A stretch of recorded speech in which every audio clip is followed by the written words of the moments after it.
தம் கிருபை பெரிதல்லோ, என் ஜீவனிலும் அதே இம்மட்டும் காத்ததுவே.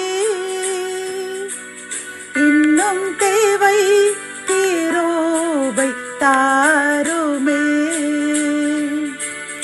இன்னும் தேவை கிருபை தாருமே.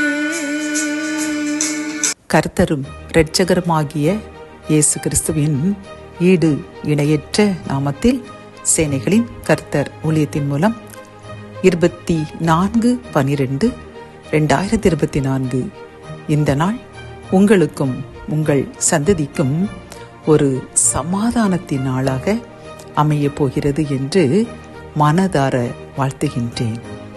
இன்று நாம் அறியவிருக்கும் கிருபையின் வார்த்தைகள் சங்கீதம் 105:37. அவர்கள் கோத்திரங்களில் பலவீனப்பட்டவன் ஒருவனும் இருந்ததில்லை. கத்தோலிக்க வேதாகமம் இவ்வாறு கூறுகின்றது, அவர்கள் குலங்களில் எவரும் தளர்ந்து போகவில்லை என்கின்றது.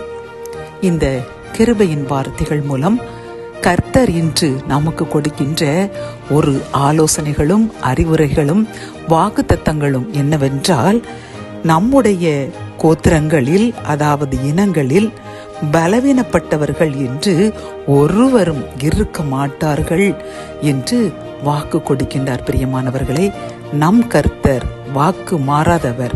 அவர் வாக்கு தத்தத்தின் தெய்வம். அப்படி என்று அவருக்கு ஒரு பெயரே உண்டு.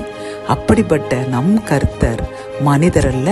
மனிதர்கள் கூட சில சமயங்களில் நாம் வாக்கு கொடுப்போம். ஆனால் அந்த வாக்குறுதியை நிறைவேற நமக்கு சக்திகளோ பலனோ இல்லாமல் நாம் அந்த வாக்குறுதியை நிறைவேற்ற முடியாமல் போய்விடுவோம். ஆனால் நம் கர்த்தர் அவர் வாக்கு மாறாதவர். அவர் சொன்னால் சொன்னதுதான், அவர் கட்டளையிட்டால் அது கட்டளையிட்டதுதான், அது நடந்தே தீரம். பிரியமானவர்களே, இன்று நம்மை பார்த்து அவருக்கு பிரியமாக வாழ வேண்டும். இந்த 2024 இறுதிக்குள் நம்மை முழுமையாக பரிசுத்தமாக்கி சிறு பாவங்கள் கூட நம்மை அணுகாதவாறு அவர் பரிசுத்தமானாய் இருப்பது போன்று நாமும் பரிசுத்தமானாக பரிசுத்த வாட்டியாக வாழ வேண்டும் என்று முயற்சி செய்து கொண்டிருக்கின்ற நம்மை பார்த்து கூறுகின்றார், நம் கோத்திரங்களில், நம் இனங்களில், நம் சந்ததிகளில் இனி பலவீனப்பட்டவர்கள் ஒருவரும் இருக்க மாட்டார்கள் என்று வாக்கு கொடுக்கின்றார். பிரியமானவர்களே, எவ்வளவு அருமையான வாக்குத்தத்தம் பார்த்தீர்களா? ஆகவே இனி நீங்கள் கவலைப்பட வேண்டாம், கண்ணீர் வடிக்க வேண்டாம், சோர்ந்து போக வேண்டாம். கர்த்தர் நம்முடனும் நம் சந்ததியுடன் இருக்கின்றார். நம்மையும் நம் சந்ததியையும் அவர் இந்த 2025 ஆண்டிலிருந்து அனைவரும் ஆச்சரியப்படக்கூடிய அளவில், வியக்கப்படக்கூடிய அளவில் இது எப்படி நடந்தது என்று நாமே அதிசயக்கப்படுகின்ற அளவில் பெரிய பெரிய காரியங்களை செய்து நம்மையும் நம் சந்ததியும் ஆசீர்வதிக்கப் போகின்றார். ஜெபம்.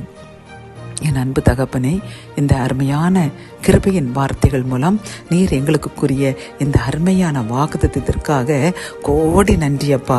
என் பரிசுத்தமானாக பரிசுத்த வாட்டியாக வாழ வேண்டும் என்று முயற்சி செய்து கொண்டிருக்கின்ற எங்களுடைய முயற்சியை நீர் பாராட்டி எங்களுடைய சந்ததியில் பலவீனப்பட்டவர்களே இருக்க மாட்டார்கள் என்று நீர் கொடுத்த அந்த வாக்குத்தத்திற்காக நன்றி அப்பா. நாங்கள் இன்னும் பரிசுத்தமாவோம், இன்னும் உமக்கு பிரியமாய் வாழ்வோம் என்று என்னுடன் சேர்ந்து யாரெல்லாம் முடிவெடுக்கின்றார்களோ, தீர்மானம் செய்கின்றார்களோ அவர்களுக்காக எங்களுக்காக ஜெபிக்கின்றோம். நாங்கள் முற்றிலும் பரிசுத்தவான்களாக, முற்றிலும் பரிசுத்த வாட்டிகளாக எங்களை மாற்றுங்க, ஆசீர்வதியுங்க, வாக்குத்தத்தங்களை நிறைவேற்றுங்க. மீட்பர் இயேசுவின் மூலம் ஜெபம் கேளும் நல்ல தகப்பனே, ஆமேன்.